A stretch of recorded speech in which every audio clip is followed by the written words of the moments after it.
Hello and welcome to Tabadlab Live. I'm Mosharraf Zaidi. I'm a senior fellow at Tabadlab, and for those that don't know Tabadlab, it's a think tank dedicated to working on public policy issues, ideally looking at public policy issues from the perspective of evidence and data, and always trying to get as many different voices on any one issue as possible. I'm delighted today to welcome Andrew Small. Andrew is an expert on China, an expert on Pakistan, and most Pakistanis know Andrew as an expert on the China-Pakistan relationship. Andrew is a fellow at the German Marshall Fund in the United States and incredibly accomplished researcher and manufacturer of new information and analysis. So I'm delighted to welcome Andrew today to Tabadlab Live. Thanks for joining us, Andrew. Thanks very much for having me. It's always, it's always a delight to start any conversation with you with a kind of barometer or thermometer kind of overview of where Pakistan is with China. But I'm going to resist that temptation today, and I'm just going to jump right into what I find to be one of the most incredible moments in Pakistani foreign policy history, and that was the Financial Times interview that was given by the Minister for Commerce to, I believe it was Jamil Anderlini,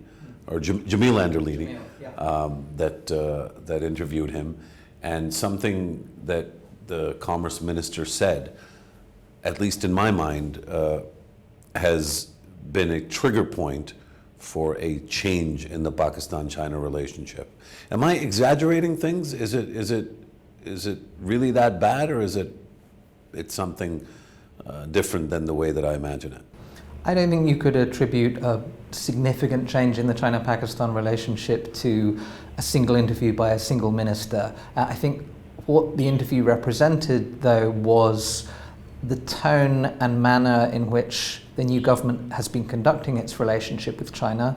Of course, the interview took place as the Chinese foreign minister was in town as well. There has been a rather different tack taken with the Chinese, both since the PTI took over, but even when they were in opposition, the handling of the China relationship was not the sort of thing that the Chinese had come to expect from really any major civilian political party in Pakistan. They've basically been able to take for granted that the major parties buy into the fundamentals of the China-Pakistan relationship, and I think both in opposition, when CPEC was first being launched, and then now in government, I think they've seen a lot of the kind of skepticism play out in ways that initially in public, but I think in private too, they hadn't necessarily been accustomed to. And of course this affects the tenor of the relationship, and of course it reflects the level of willingness to place big bets on a government that has seemed underneath to be quite skeptical about the big venture that China's been trying to undertake with Pakistan for the last few years. Andrew, for somebody like myself, and I only have a very superficial knowledge about the foundation of the relationship between China and Pakistan, but even in its superficiality, one of the, I guess, pillars of the relationship is the depth of it. How far back it goes historically, how important the relationship has been for China itself, and even I would say that Pakistan has played a significant, not a central, but a significant role in the story of China, going back all the way to the late 50s and early 60s. And all of that is my way of kind of framing the question that I'm about to ask, which is that it seems that the pro-China voice in Pakistan, whether it's within the military establishment or it's within the political class, is founded on that foundation. It's based on a history and a demonstrated willingness by both parties to go the extra mile for each other. What is the skepticism within the PTI based on? Is there have you come across any research or documentation, any kind of big, fresh, new thinking about the relationship? What is the skepticism really based on? Well, I mean, the fundamentals of the relationship are, as you say, based on the long history of cooperation between the two sides, but a lot of that has really been military and security focused, and to a certain extent diplomatic as well. These have been the realms in which the relationship has played out. It's played out really, it's been managed by a fairly narrow cast of people on the two sides. Except at certain important junctures, China's not been present in Pakistan in a very visible and significant way.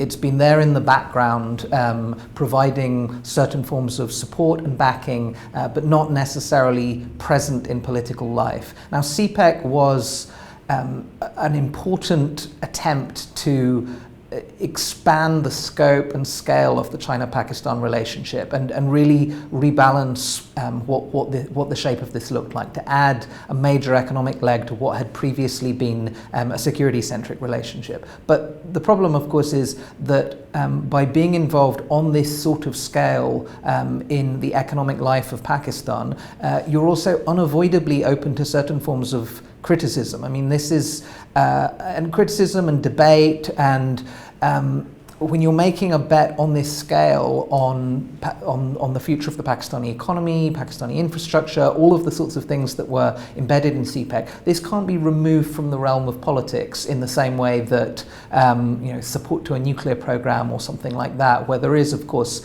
absolute consensus, can. And so I think China has suddenly found itself subject to what I would think of as the normal rough and tumble of political debate. I mean, the criticisms and questions that have come from the PTI, I don't think are unrepresentative of views in Pakistan that, yes, are supportive of the fundamentals of the relationship, but may think that some energy projects are overpriced, or the loan terms are not as good as they should be, or that Pakistani businesses aren't benefiting as much as they should. Normal kinds of complaints that are navigable complaints in principle, but because of the history of the relationship, where China expects not to be subject to this sort of criticism, I think it's treated this as something of an affront. I don't think that, I'm not sure it's a helpful approach. I think they have to be used to the way that a democracy will conduct its debates around a project that is so important, as they say, for the economic and political life of the country. So the skepticism, I think, that you've seen from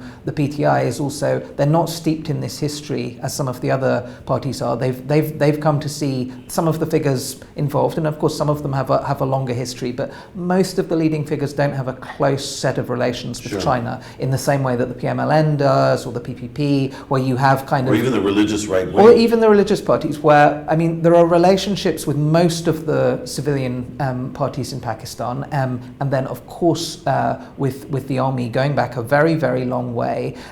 They haven't, if you look at the personalities who are involved now, you don't have the same kind of interlocutors who've got that sort of deep personal involvement of certain sorts with China over the years. And I think the sort of parameters that have traditionally guided the relationship, the norms and etiquette of the behavior around dealing with China, is just a bit less embedded in the way that this government is handling it. And the time that they've been kind of most politically alive and a kind of important opposition has been during a period of time in which this has been the signature PMLN initiative in many respects. And so a lot of the criticism has been directed at the way the PMLN is conducting CPEC, but China doesn't hear it that way. China hears most of the critiques as, this is the way we wanted to conduct CPEC with the PMLN. This is a joint vision, and it was supposed to be a kind of vision that would last, would be a national vision. And China, of course, wanted to have a consensus among the major parties, wanted to have everyone on board for this over time, and they had harder time in the early stages with the PTI than they had with other parties. And now this is translating in certain ways with the PTI in government. So again, going back to the very first question, I don't necessarily think that the comments made by the minister were unfair, that the critique is necessarily unfair. I think in some respects, if you look at what he said, I think that will probably come to bear. I mean, I will come to pass. I mean, you will probably see a bit of a slowdown in the next period of time. I think both sides will see some advantage to a certain cooling off on the scale and just the level of focus on it, the level of announcements, the level and scale of the expectations about it. I think something that's a bit more measured, slower paced, more judicious, less high profile might not necessarily be a bad way of proceeding. And I see that on both sides. Some of the kind of over the top rhetoric about the China-Pakistan relationship used to be greeted with some skepticism initially during the PMLN days, especially in the build-up and the first few months after the big CPEC announcement in 2015. I mean, obviously there was work that was done prior to that, but that's when President Xi visited and things kind of picked up in terms of pace and scale quite dramatically after that. One of the things that one would get a sense of here in Islamabad is, hey, of course there's questions, and there should be a lot of questions, but shh, right? Because we don't want to challenge China, because that would be, in a sense, doing America and the West's job for them. Because essentially Pakistan is a battleground, as it always has been. Pakistan is a battleground between forces that are inimical to China and China itself. And so would it be, and please share your unfiltered view on this, but would it be totally ridiculous to assert that this slowdown, in a sense, represents inadvertently or through a massive campaign that we didn't quite see coming, a kind of a victory or a coup for anti-China Western forces, principally maybe the US, maybe others?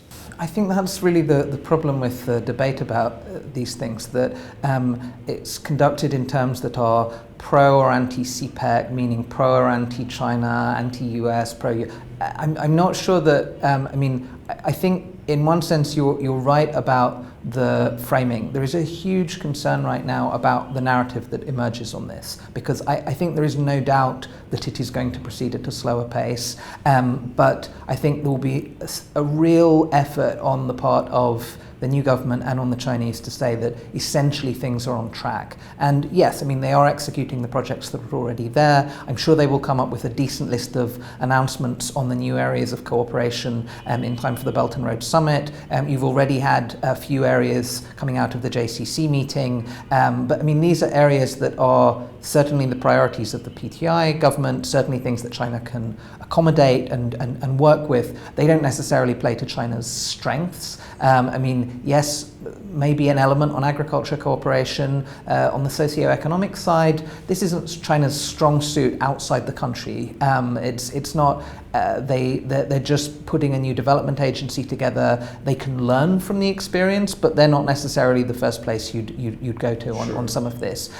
China does do big infrastructure projects well. You may complain about pricing or Chinese workers being involved, these sorts of things, but they do these things well. They have very good infrastructure. Yeah, but the counter argument to that would be that America does big infrastructure projects really well as well. If you look at the electricity grid that China came to rescue was still running on the fumes of what the US helped this country build better than 50 years ago. The US used to do big infrastructure projects well. I don't think you'd get anyone who's involved right now in thinking about infrastructure financing on the US side, which is increasingly looking to be competitive with China. There is a view that says you have to compete with China in these areas, but anyone who's involved in this right now will say the US infrastructure companies are not going to be the focal point of this effort. Well, maybe not the companies, Andrew, but when I look at what the US did with Mangla Dam, for example, and that's now, recently, within the last 5 years, if you look at the road infrastructure in what is now the newly integrated districts of Khyber Pakhtunkhwa, which used to be called federally administered tribal areas, there's a substantial body of evidence that the U.S., not necessarily in execution, but in financing and supporting, is quite capable of competing with China, even in Pakistan, where apparently everyone had counted the U.S. out. But just last week, you had the rather bizarre image of Senator Lindsey Graham holding court in Islamabad, singing the praises of what many in Islamabad and certainly many in the Washington Post and the New York Times used to call Taliban Khan. I mean, I think the US and others will and are able to compete in these areas. I don't think that's in question. I mean, yes, there's which are the companies that will physically do this work, but I think this is, whether in Pakistan or elsewhere, this is going to be a significant zone of competition that now plays out between the two sides. That wasn't, even a couple of years ago, this wasn't believed by the US to be part of their priority. Sure. I mean, this wasn't the agenda. I mean, the free and open Indo-Pacific strategy, all of the economic dimensions of that, which are specifically intended as a kind of challenge and alternative to the Belt and Road, that wasn't there in the same way a couple of years ago. I mean, you are going to see a new push on that thought from the US, and they do have a good track record of certain sorts to work with on this. That they will have to do it somewhat in partnership with others, because it can't all be carried by US companies in some of these areas, but they will be closely involved in a lot of these things. But I mean, the argument I was making was as much, if you're now looking at what happens next with CPEC, I think there will be a story about the new elements and how this fits with the new government's agenda, but it is going to be on a more modest scale. These are to quote one person on the Chinese side who called it the difference between the mega projects and the peanut projects. We can do peanut projects, as he said, but this is going to be something that's quite different. But I mean, there will be a significant concern, precisely because of the issue that you raised, because there is this competitive story right now, the US versus China on kind of Belt and Road, counter Belt and Road, broader competition between the two sides, to look around any of these cases and say, all is going well, there's no change, there are no renegotiations, everything is on track. And China certainly expects that Pakistan should be one of the places that they're able to maintain that narrative. And so it makes some of the discussions around this in some ways quite difficult, because if you kind of try and give an objective analysis of this, it can still look as if it's playing into a counter story. And there should be serious debate about this, including here, just that can be conducted in a normal and reasonable way about what the balance of these things should look like. I think China, as it goes around doing these things, has to be ready to be resilient and kind of and face the fact that this is going to be debated, this is going to be a process, and that it will help the process of adjustment. And there is a big process of adjustment underway on the Belt and Road at the moment, and there needs to be, in some respects, to be able to make sure that it fits the politics well, and that you don't have some of the kind of backlash that you've seen in some of the elections in recent years. If you want these projects to be national projects and not beholden to particular parties or particular individuals, then you need to figure out a package that is going to be successful in these places. But that requires, I think, a certain amount of debate and listening and response and adjustment and recalibration. And so if you want that to take place, if you want it to be effective, some of these debates will have to play out quite openly from experts and analysts and things who are looking at this, and who in many respects want to see these things succeed, because they want to see these things succeed for the economies and development of the countries in question. Andrew, if I was to ask you, I mean, one of the benefits of talking to you about this is that, unlike myself or many other Pakistanis, you're not vested in any Pakistani narrative. You have an I mean, I'm sure you have your biases, I know you do, but you have an objective lens, and you're coming at this from an academic and a researcher's perspective, and I think that's really helpful. It's particularly helpful because I think this isn't the only country where China's tried this. And when I see comparisons between Pakistan and Djibouti or Pakistan and Sri Lanka, I'm not really excited by those comparisons. They're lazy and back of the envelope. Where I think there may be a genuine comparison is with a country like Vietnam, which is a longer, more complex history, and maybe because it's so complex, maybe even Vietnam doesn't work. But if I was to ask you, instead of looking at this from the Pakistani angle, if you were to grade the Chinese on how they've managed their relationship with these countries, well, before I ask you, I would declare so I've always thought that, particularly with CPEC, like China's a 10 out of 10 on Pakistan. And again, there's a Pakistani bias there. China is the one country that Pakistan can depend on at the UN, depend on in the region, depend on for trade, depend on for security, depend on for friendship. There's literally no aspect. I mean, perhaps there is a lack of cultural closeness and people to people. And I think that maybe that people-to-people question is really what's come to play now in the last couple of years. Whereas with the U.S., you'll always have U.S.-trained economists, U.S.-trained botanists, U.S.-trained international relations people, U.S.-trained nuclear physicists that make up the bulk of what's happening in this country. So my own view is it's a 10 out of 10 until now. And now, if I was to assign blame, I would say, understanding that Pakistan is not a stable non-democracy was on China. How would you look at it? Like if you had to compare, let's say Sri Lanka, Bangladesh, Vietnam, and Pakistan, where has China got an A+, and where is it kind of maybe struggling with a B or B-? I mean, this is the closest relationship that China has, pretty much full stop. I mean, there isn't a comparable relationship for China if you look across the entirety of its international relations. This is the country where the level of trust that has existed that has been founded on the military and security side, but has deepened and expanded into other areas. There is not another case. I mean, you can look around at other security relations. You can look at the North Korea relationship. You can look at Laos. You can look at, but there's a degree of fragility in all of these cases that I think is not there in the case of Pakistan.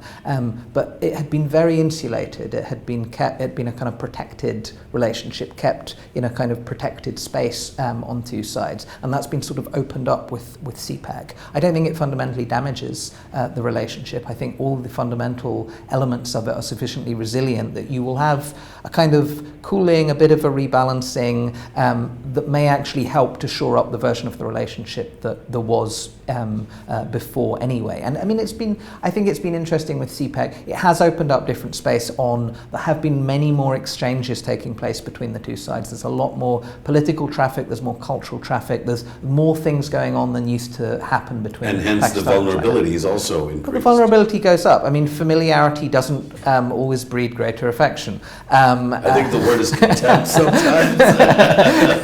I didn't say that. But I think Pakistan is the place where if you look around the Pew surveys, you look at opinion poll ratings of China in most countries of the world, Pakistan is the rare case where China regularly polls at above 80%, even above 90%. That's unusual for China. It's very unusual. It's very unusual for it to be so consistent. My bet is that the next time the surveys are conducted, it will have come down a bit. It will have moderated somewhat. But there's a long history, and there's a lot to draw on in this still. But I think that's probably where people at the CIA, the DNI, whatever agencies deal with this in the West, I think there might be a few high fives there, because for me this slide is also in a sense, it's not just a defeat for China. The proximity that Pakistan enjoys with China really is unique. Now, just from a very Pakistani perspective, it's incredibly unique for Pakistan to have a partner that is as reliable as China. There isn't, I mean, I think maybe Turkey comes close, but Turkey's ability to finance this relationship, and by finance I don't mean give us money, but just to be able to have the kind of traffic with Pakistan is very recent. Turkey was not able to assert itself in any way until maybe the early 2000s, and that's when we've seen an uptick. But with China, it's been a long-standing, consistent sort of a powerful bond between these two countries. If there is a sense of jubilation, and I don't think it'll be widespread because I don't think it's the main thing. That's what I wanted to ask you a little bit more about.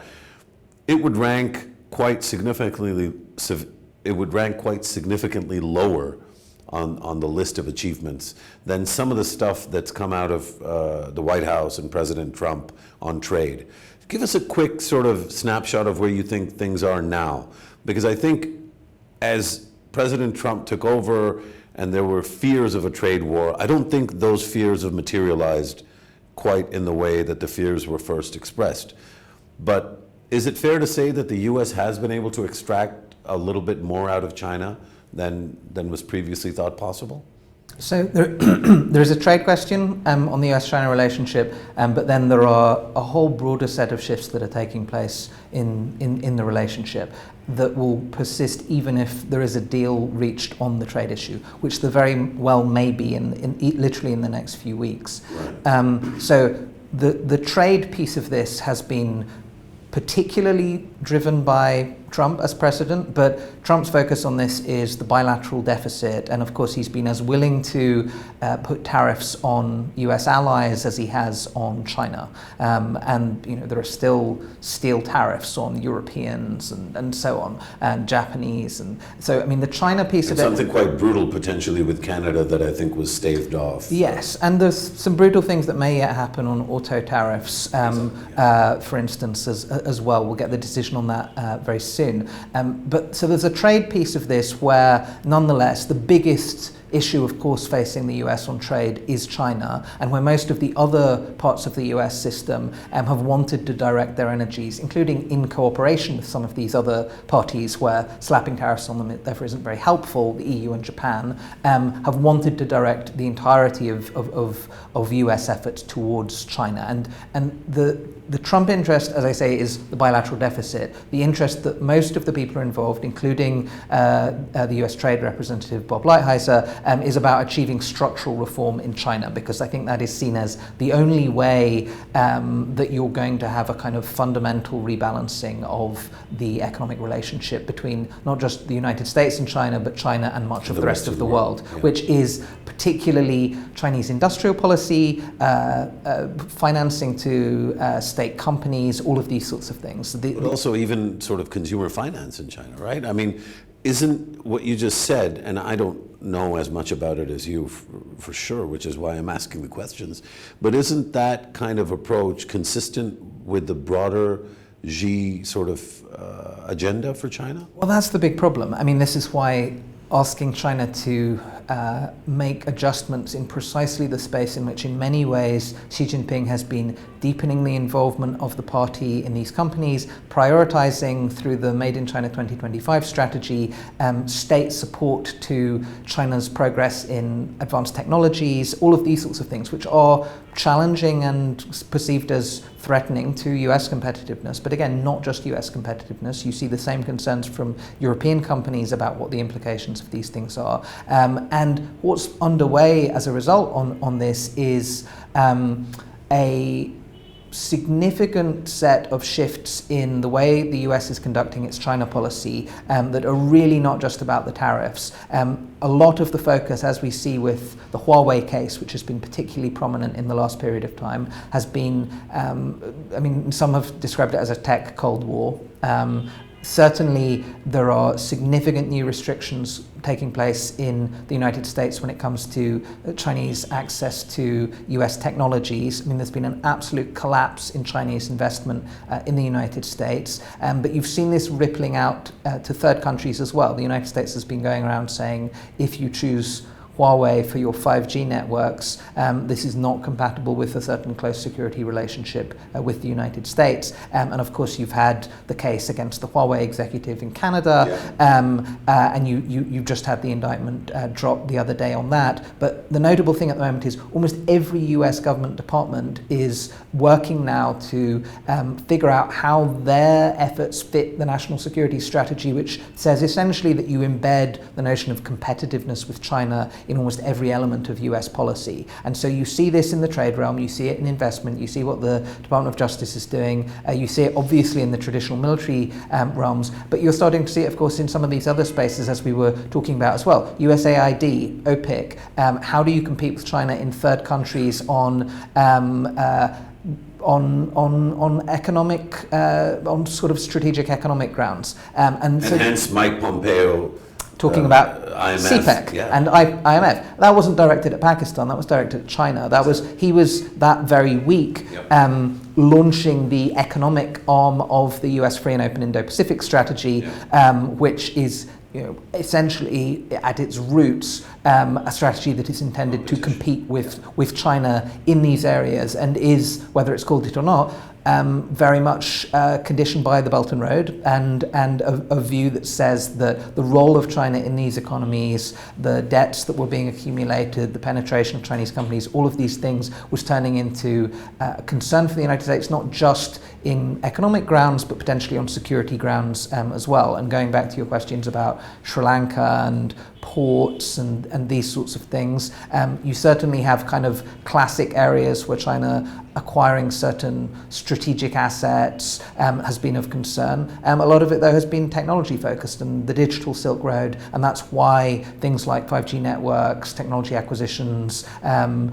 surveillance technology, all of these sorts of things have then become a focal point for the US in their approach to a number of these countries as well. And I think that is going to remain a zone of competition, even if Donald Trump and Xi Jinping in a few weeks' time announce that they've reached a deal that will mean that the US backs off imposing the sorts of tariffs that they were threatening to impose. And if you reach potentially a low-grade deal, which is essentially China going to the US to buy a lot of US stuff in order to reduce the deficit, it won't address any of these fundamental issues, and all the other parts of the US system are still going to be working on the other elements of competition with China, and this is not a partisan issue as well. The Dems... There's a unique national consensus within the US on this. Dems think exactly the same thing. Absolutely.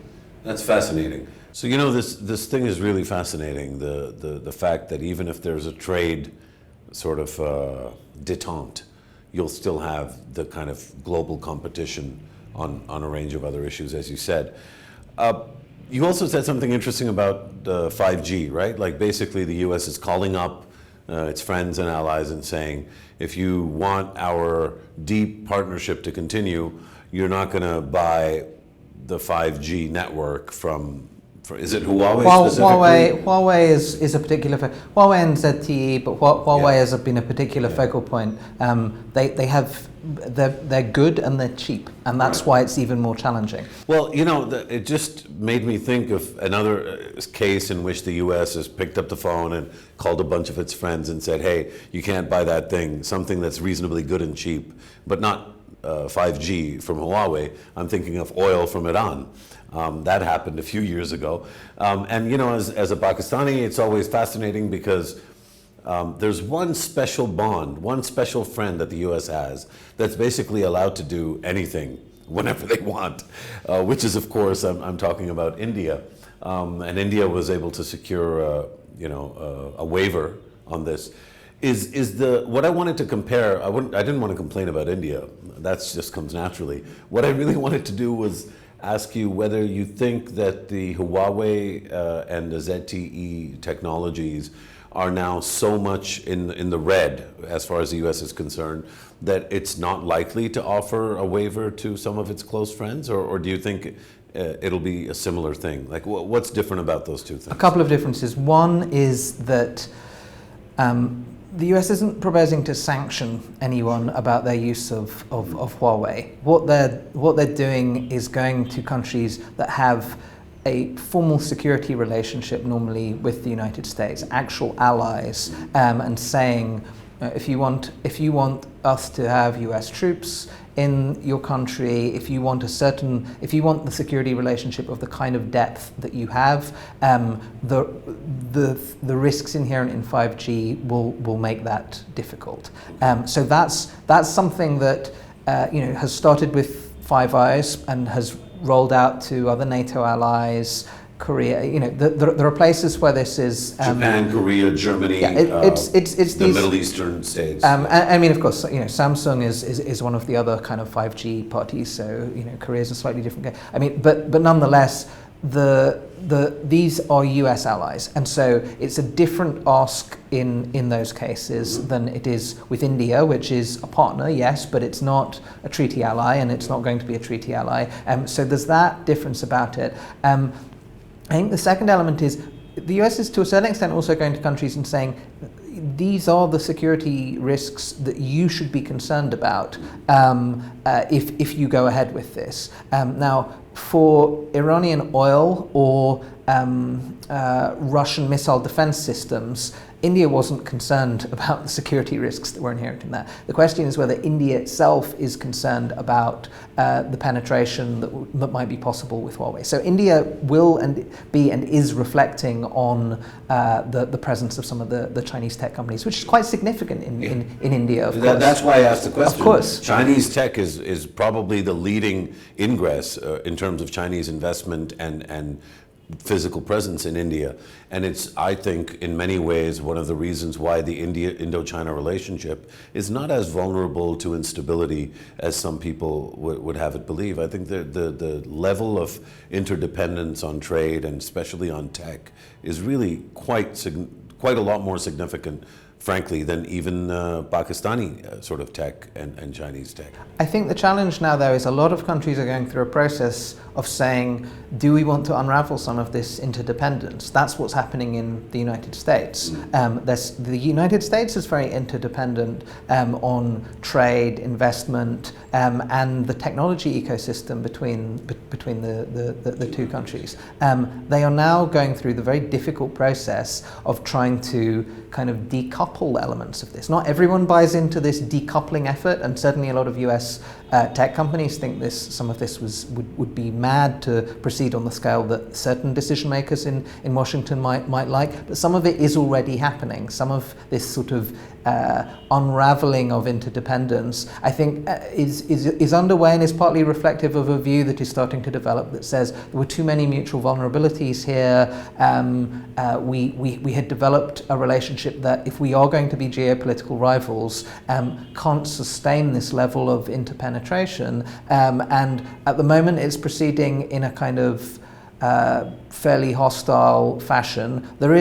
Some have suggested more effectively mutually agreeable disentanglements that say, we know as the US we're not going to get access to this sector in China unless you propose to open it up. Let us agree some greater areas of reciprocity where we have to disentangle some of this, but in ways that don't do significant damage to our two economies. And I think that debate will surface more in the coming period as well. How do you think this debate and this competition, we've talked about Pakistan, we've talked about India, and we've talked about the competition itself. What are some of the other countries where you think this competition is playing out? I'm thinking particularly of Iran, Saudi Arabia, and Turkey. So I think you've got two zones on this in general. You've got one zone which is, in the technology competition, for instance, the advanced tech countries, the Europeans, Singapore, Israel. Israel's a very, very interesting case in this. Israel has been wide open to China for a long time now for technology acquisitions, technology partnerships. Partly because they themselves are a leader in that. Exactly. So they are. So China has a lot of interest in these things. But right now you're having the United States turn around and say to Israel, this is a problem. John Bolton was just there, arguing that there would be concerns for U.S. naval vessels using Haifa port, and really the technology sector is too open, and so you're going to get this kicking in, and you're already having this kick in with various U.S. allies that had close intertwined economic and technology-based relationships with China, and saw this as the kind of benign, normal thing that was going to continue. So they're in the firing line at the moment of U.S. efforts. There are other countries where there's not such a kind of acute decision. The US isn't going around saying to Saudi Arabia or Turkey, don't sell oil, don't have a normal trade relationship, don't accept Chinese investment, because these aren't security sensitive for the US in quite the same fashion. But you are going to have, I think, there's the kind of advanced industrial economies, high technology economies where a lot of this is going to play out, and there are some difficult choices involved for these countries. And then you're going to have a lot of the competition really playing out in the developing world writ large on all of this, because I think in some respects China may be ready to it's still in a battle in Europe, for instance, about whether it can, whether it is going to be squeezed out of a lot of the key countries for, and this isn't just does Huawei get contracts. This is, of course, do these become the leading global companies? Are they able to set standards? All of this sort of thing. There is a version in which this ends up being more of a battle that plays out in the developing world if China does ultimately, some of the leading Chinese firms, precisely because of their links to the Chinese state. I mean, these are very able, capable companies that in normal circumstances would win a lot of these contracts. The concern is you have laws in China right now that mean that if they have access to certain information, materials, they're obliged to hand them over to the Chinese state. And there is going to be resistance to that in a lot of places. But these are cheap, high quality, in some respects the best of the new, for instance, telecoms infrastructure. And you're going to get that in more and more sectors of Chinese technology as well. China's been on catch up for a long time. There are more and more areas, and 5G is only one of the examples, where Chinese technology is going to be in some cases the best, as well as... I think on artificial intelligence, everything that you see in terms of China's investment, and it's not new. China's been making advances in artificial intelligence, in telecommunications now for the better part of almost 2 decades. And so that really was going to be my final question, is that it ends up being that the old adage actually holds completely true. If you do your homework, you are essentially irresistible in terms of the global power dynamic. If you are the best at the thing that you are competing on, then you will win. I think it'll be very hard for a third party to come up with something that is as cheap and effective as what Huawei does in 5G. And I think there's a number of countries now, a number of companies now in China in other areas that are also best in market and best in class. Yeah, and you're going to, even if you take one of these broad areas like artificial intelligence, you're going to have a big breakdown within that. Where is the US better? Where is China better in a whole series of different sectors and depending on the way you classify these things. But there are certainly going to be areas within artificial intelligence. Actually, I'd recommend the new Kai-Fu Lee book on AI superpowers. Is a particularly pithy distillation of that. There's lots of good writing on Chinese artificial intelligence capabilities at the moment, but I think it's one of the kind of neatest and most readable of the current batch. But yeah, there are going to be a number of these areas where China is at parity or leading in a number of these areas, and that's something we haven't been used to. We've been used to China's economic strength, we've been used to its power as an investor, all of these sorts of things, but we haven't necessarily been used to China as kind of standard and norm setter in a number of these realms. It's always been, these are norms that have been embedded in the way that these technologies have been developed in Silicon Valley, primarily to a lesser extent in parts of Europe, but you're now going to have a period of time in which China is also defining and pioneering some of these technologies. You're seeing it in quantum computing, gene editing, a whole series of other areas, as well as artificial intelligence, and that's going to be a shift for the world as well, because the approach at the moment is also cut Chinese access to Western technologies, and there are certainly a huge set of areas where they want to acquire specific things, but you're going to have areas where actually people want access to cooperation with China in these areas because China is the best in class.